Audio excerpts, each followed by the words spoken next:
Welcome to Latin for Non-Romans, or as I like to call it, Latin for Barbarians. The verb. But what is a verb? A verb is a word used for describing an action. We call these doing words.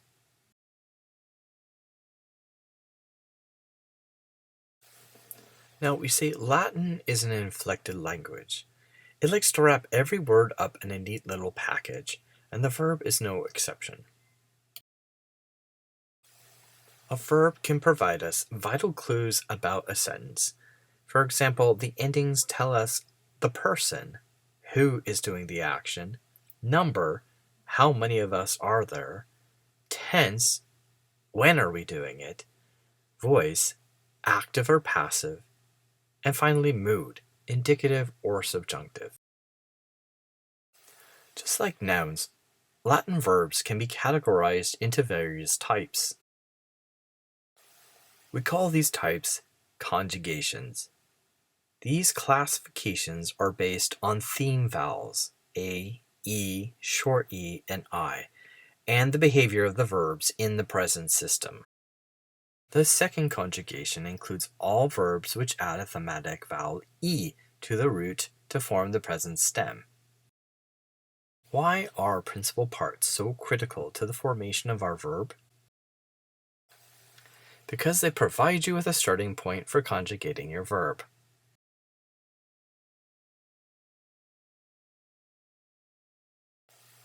Take the first principal part, moneo.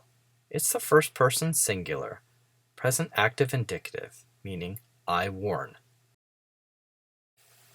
The second principal part, monere, is the present active infinitive, meaning to warn. If you were to remove the re ending, you would be left with the stem mon and the theme vowel e, ready to apply your personal endings. You can form the present system. Next we come to the third principal part, monui, the perfect active indicative first person singular, meaning I warned. If you were to take off the I and apply personal endings, you would have your perfect system. Finally, we have the fourth principal part, the perfect passive participle, having been.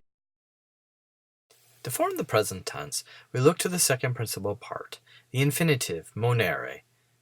Remove the re, keeping the theme vowel e, and add your personal endings, ost, mus, tis, mt. One possible mnemonic device to help you remember this is os to mus, tisn't.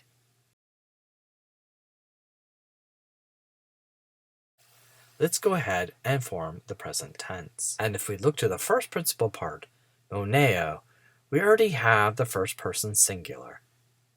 Now, if you look at the second principal part, monere, remove the re, keeping the e theme vowel and the stem mon, you can form the rest of the present system. The second person singular, mones. The third person singular, monet. The first person plural, monemus. The second person plural, monetus. And the third person plural, monent.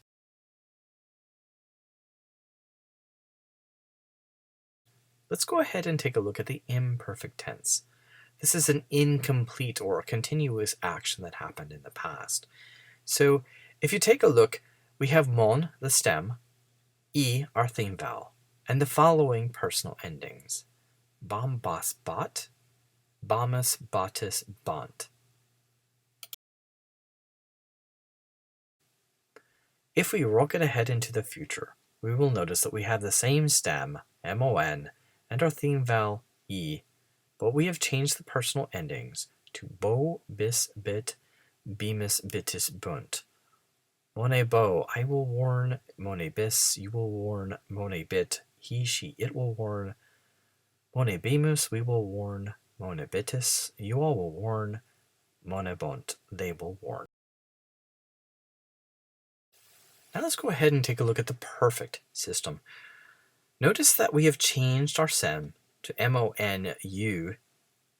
Now we're going to take off the I and add the following personal endings.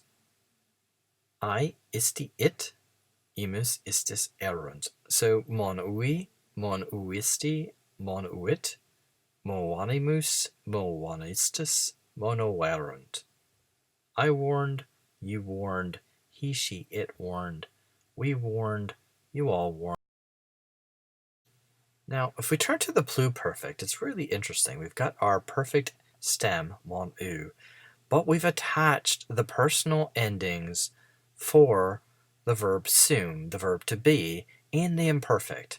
So first person singular, mon ueram, I had warned. Second person singular, mon ueras, you had warned. Third person singular, mon uerat, he, she, it had warned. First person plural, mon ueram.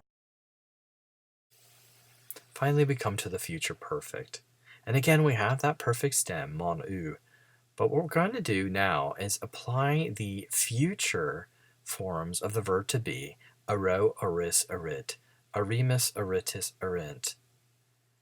And so what we have is monoero, I will have warned. Monoeris, you will have warned. Monoerit, he, she, it will have warned. Monoerimus, we will have warned.